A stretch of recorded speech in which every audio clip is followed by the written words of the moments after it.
Hi, hi. We're back. Anna is having lunch. Today it's very simple. It's just some toasted bread with jam from Grandma.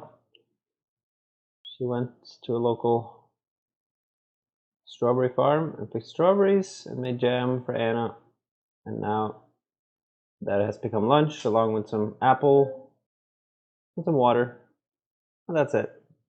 Yeah, I think Anna is happy with it. Right? Yeah. We're reading The Hobbit. And we stopped last time just as Bilbo realized that he was talking to the wizard Gandalf after not having seen him for many, many years. And the last thing he said, I believe, was, "I beg your pardon, but I had no idea you were still in business." "Where else should I be?" said the wizard. "All the same, I am pleased to find you remember something about me. You seem to remember my fireworks kindly, at any rate, and that is not without hope. Indeed, for your old grandfather Took's sake, and for the sake of poor Belladonna, I will give you what you asked for." "I beg your pardon? I haven't asked for anything." "Yes, you have. Twice now. My pardon, I give it you. In fact, I will go so far as to send you on this adventure. Very amusing for me, very good for you, and profitable too, very likely, if you ever get over it." "Sorry, I don't want any adventures, thank you. Not today. Good morning. But please come to tea. Any time you like. Why not tomorrow? Come tomorrow. Goodbye." With that, the hobbit turned and scuttled inside his round green door, and shut it as quickly as he dared, not to seem rude. Wizards, after all, are wizards. "What on earth did I ask him to tea for?" he said to himself, as he went to the pantry. He had only just had breakfast, but he thought a cake or two and a drink of something would do him good after his fright. Gandalf, in the meantime, was still standing outside the door and laughing long but quietly.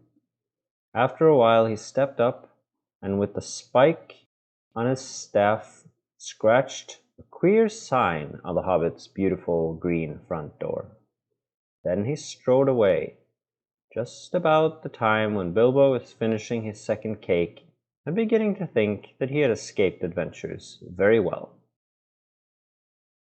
The next day he had almost forgotten about Gandalf. He did not remember things very well, unless he put them down on his engagement tablet, like this: Gandalf, tea, Wednesday. Yesterday, he had been too flustered to do anything of the kind. Just before tea time, there came a tremendous ring on the front door bell. And then he remembered. He rushed and put on the kettle, and put out another cup and saucer, and an extra cake or two, and ran to the door. "I am so sorry to keep you waiting," he was going to say, when he saw that it was not Gandalf at all. It was a dwarf, with a blue beard tucked into a golden belt, very bright eyes under his dark green hood. As soon as the door was opened, he pushed inside, just as if he had been expected. He hung his hooded cloak on the nearest peg, and "Dwalin at your service," he said with a low bow. "Bilbo Baggins at yours," said the hobbit, too surprised to ask any questions for the moment. When the silence that followed had become uncomfortable, he added, "I am just about to take tea. Pray come and have some with me." A little stiff, perhaps, but he meant it kindly. "And what would you do if an uninvited dwarf came and hung his things up in your hall without a word of explanation?" Oh, Nanner, are you watering your chair? You think it will grow bigger? Yeah, you need a bigger chair when you grow bigger, so worth a try, I guess. Alright. They had not been at table long. In fact, they had hardly reached the third cake, when there came another, even louder ring at the bell. Excuse me, said the hobbit, and off he went to the door. So, you have gotten here at last. That was what he was going to say to Gandalf this time. But it was not Gandalf. Instead, there was a very old-looking dwarf at the step, with a white beard and a scarlet hood, and he, too, hopped inside as soon as the door was open, just as if he had been invited. I see they have begun to arrive already, he said, when he caught sight of Dwalin's green hood hanging up. He hung his red one next to it, and Balin at your service, he said, with his hand to his breast. Thank you, said Bilbo with a gasp. It was not the correct thing to say, but they have begun to arrive had flustered him badly. He liked visitors, but he liked to know them before they arrived, and he preferred to ask them himself. He had a horrible thought that the cake might run short, and then he, as the host, he knew his duty and stuck to it, however painful he might have to go without. Come along in and have some tea, he managed to say after taking a deep breath. A little beer would suit me better, if it is all the same to you, my good sir, said Balin with the white beard. But I don't mind some cake. Seed cake, if you have any. Lots, Bilbo found himself answering, to his own surprise, and he found himself scuttling off, too, to the cellar to fill a pint beer mug, and then to a pantry to fetch 2 beautiful round seed cakes, which he had baked that afternoon for his after-supper morsel. When he got back, Balin and Dwalin were talking at the table like old friends. As a matter of fact, they were brothers. Bilbo plumped down the beer and the cake in front of them, when loud came a ring at the door again, and then another ring. Gandalf, for certain this time, he thought, as he puffed along the passage. But it was not. It was 2 more dwarves.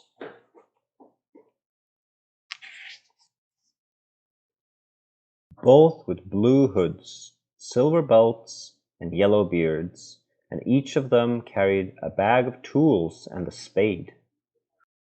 In they hopped as soon as the door began to open. Bilbo was hardly surprised at all. What can I do for you, my dwarves? He said. Kili at your service, said the one. And Fili, added the other, and they both swept off their blue hoods and bowed. At yours and your families, replied Bilbo, remembering his manners this time. Dwalin and Balin are here already, I see, said Kili. Let us join the throng. Throng, thought Mr. Baggins. I don't like the sound of that. I really must sit down for a minute and collect my wits and have a drink. He had only just had a sip, in the corner, while the 4 dwarfs sat around the table and talked about mines and gold and troubles with the goblins and the depredations of dragons and lots of other things which he did not understand and did not want to, for they sounded much too adventurous. When ding-dong, ling-dang, his bell rang again, and as if some naughty little hobbit boy was trying to pull the handle off. Someone at the door, he said, blinking. Some 4, I should say by the sound, said Fili. Besides, we saw them coming along behind us in the distance. The poor little hobbit sat down in the hall and put his head in his hands and wondered what had happened, and what was going to happen, and whether they would all stay to supper. Then the bell rang again louder than ever, and he had to run to the door. It was not 4 after all, it was 5. Another dwarf had come along while he was wandering in the hall. He had hardly turned the knob before they were all inside, bowing and saying, "At your service," one after another. Dory, Nori, Ori, Oin, and Gloin were their names. And very soon 2 purple hoods, a grey hood, a brown hood, and a white hood were hanging on the pegs, and off they marched, with their broad hands stuck in their gold and silver belts, to join the others. Already it had become almost a throng. Some called for ale, and some for porter, and one for coffee, and all of them for cakes, so the Hobbit was kept very busy for a while. A big jug of coffee had just been set in the hearth. The seed cakes were gone, and the dwarfs were starting on a round of buttered scones, when there came a loud knock.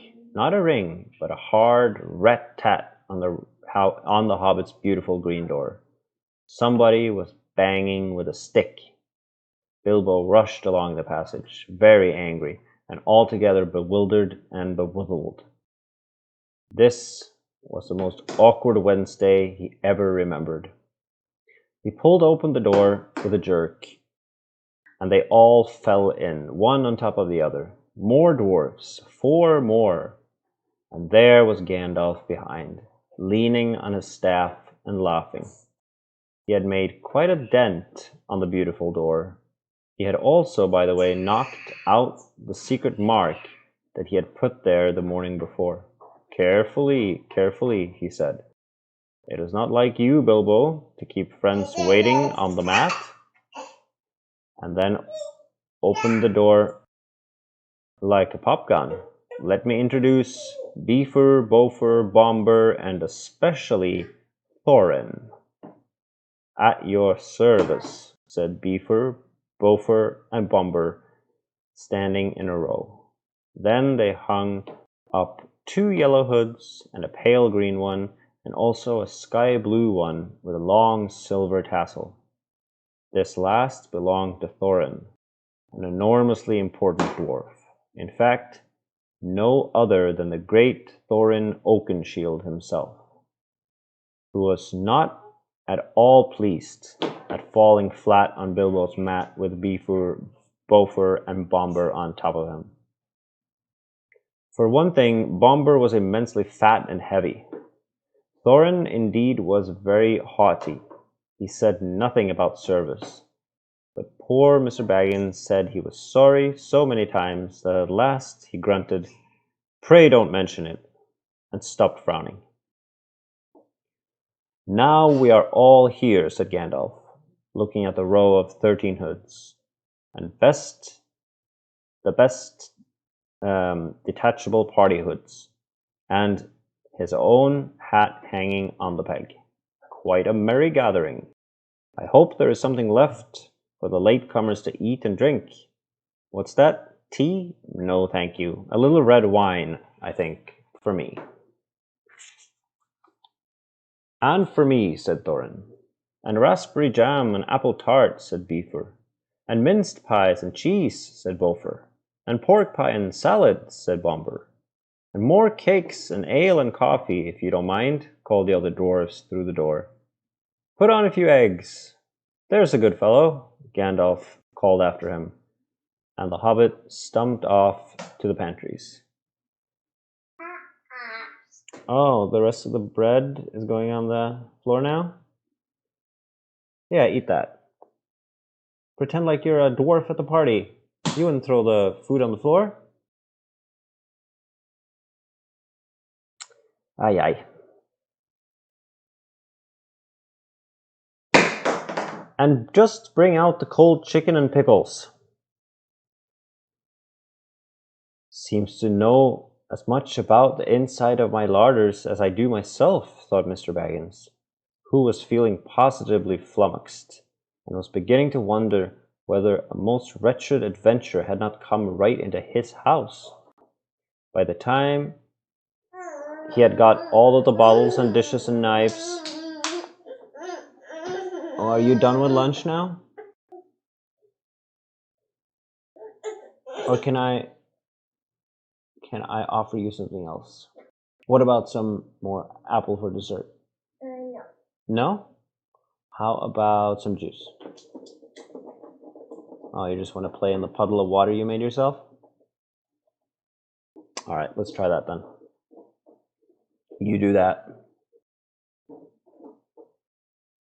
By the time he had got all the bottles and dishes and knives and forks and glasses and plates and spoons and things piled up on big trays, he had gotten very hot and red in the face and annoyed. "Confusticate and bebother these dwarfs," he said aloud. "Why don't they come and lend a hand?" Lo and behold, yeah, there stood Balin and Dwalin at the door of the kitchen, and Fili and Kili behind them. And before he could say knife, they had whisked the trays and a couple of small tables into the parlor and set out everything afresh. Alright, so at least you got some help with the dishes. You seem to be at the end of your attention span, so I guess we have to stop there. They just got through dinner, or supper, or whatever they call it. I think they're about to start singing and playing music. That's what I remember from back when we read this last time. So we'll save that for next time and see what they sing about. I think it's going to be some epic tales of dwarven adventure, so that'll be exciting. But just as the dwarves, let's retreat and let the food sink in. And tomorrow is weekend. Yeah, just shh, be quiet for 1 minute, please. Tomorrow's weekend, so I don't think we will be reading any of them. We'll take off, Nanner. But back on Monday with probably some more Norwegian. Okay, say bye. Bye-bye. Bye-bye. No. Okay, full wine today. Bye.